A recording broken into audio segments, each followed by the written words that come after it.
Welcome to Blender add-on development for beginners. In the previous video, we looked at two different methods to add a mesh object to the scene and what their individual advantages were. We also built a basic framework for our add-on that could be used in both methods. In this video, we look at the first method, how to create a mesh from scratch. We briefly look at the concepts again, and then we implement an execute method that creates a mesh object and adds vertices and edges whose positions we calculate in a separate geometry function that uses some simple trigonometry to determine the positions of the vertices. But let's briefly refresh what we need to do first. If we want to create a star like we see here, we will start with an empty mesh. We can then add the inner vertices arranged in a perfect circle at a distance of inner radius from the center. That is where the trigonometry will play a role. We do the same for the outer vertices, but here we use the outer radius. With all the vertices added, we can then calculate all the edges that connect the pairs of vertices, and also a face that consists of all those vertices and edges. Let's see how this looks in actual code. We start where we left off in the previous video with the basic add-on that shows properties but has a dummy execute method. We start by importing a helper function, object data add, that is provided in Blender's object utils module.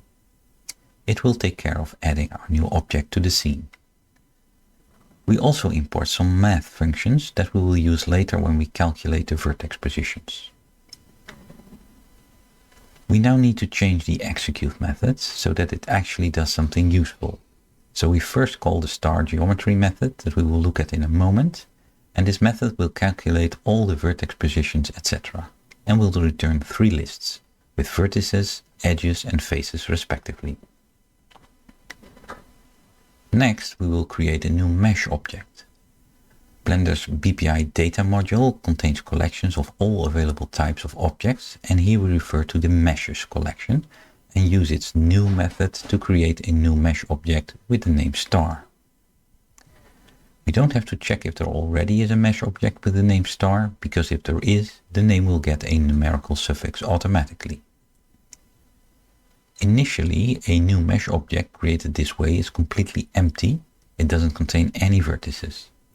So we take the new mesh object and use its fromPyData method to fill the new mesh with the vertices, edges and faces calculated by our star geometry method. And finally, we use the object data add helper function to create a new object in the scene. It will take the context and our new mesh object as arguments and will position it at the position of the 3D cursor. It does have some extra parameters, and I encourage you to read the manual for this. See the link in the description. The functionality in the Blender API does most of the hard work for us, including placing an object in the scene with the new mesh object as data, but calculating the positions of the vertices and linking them up with edges is still something we need to do ourselves. We have factored this out into its own star geometry function, and the first thing we will do is construct a list of vertices using the sine and cosine functions, so perhaps a little trigonometry refresher is useful. When we have points along a circle in the xy plane, we can figure out their x and y coordinates by taking the angle along the circle and using the cosine to calculate the y coordinate and the sine to calculate the x coordinate. So going from point to point, we take the angle and see that the cosine is the height along the y-axis and the sine the distance along the x-axis. If the radius is anything else than 1, we can simply multiply it to get the actual coordinates. In the code, this looks something like this. We start with an empty list and we calculate the angle between the two tips of the star. 2 times pi is the full circle in radians, so dividing that by the number of points gives us the desired angle. We need to use radians and not degrees, because radians is what Python sine and cosine functions expect. We then append an outer vertex and an inner vertex for each point. We keep the z value at 0 and calculate the x and y values using the sine and cosine functions multiplied by the outer radius to get the position of the vertex at the tip.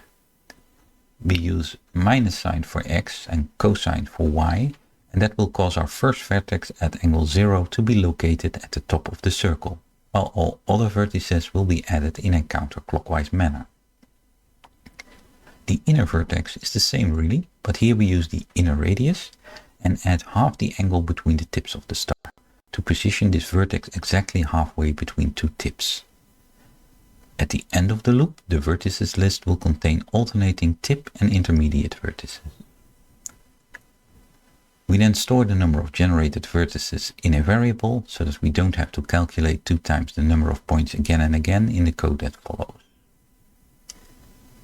The expression for the edges may look a bit complicated, so let's break it down. Each edge will be a tuple of vertex indices that point to the vertices at each end. We arranged all our vertices in the correct order already, so all we have to do is loop over all vertex indices and create an edge consisting of that index and the next one.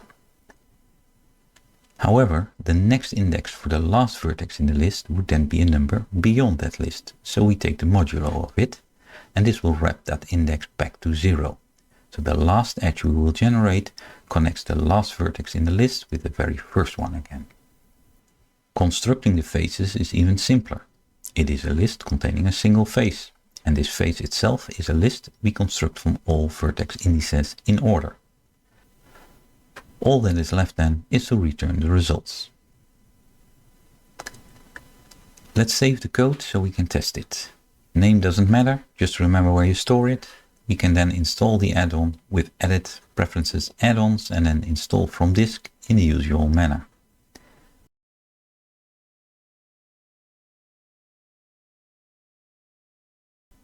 It is not in the object menu, but in the add menu, and if we click it, we get a star. Varying the number of points and playing with the inner and outer radius shows us the range of possible variations.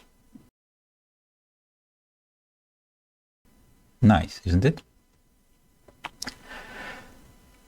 In this video we saw how we can calculate vertex positions, edges and faces for our custom star geometry and create a mesh from it using the fromPyData method, and add it as an object to the scene with the object data add function provided in Blender's utility modules.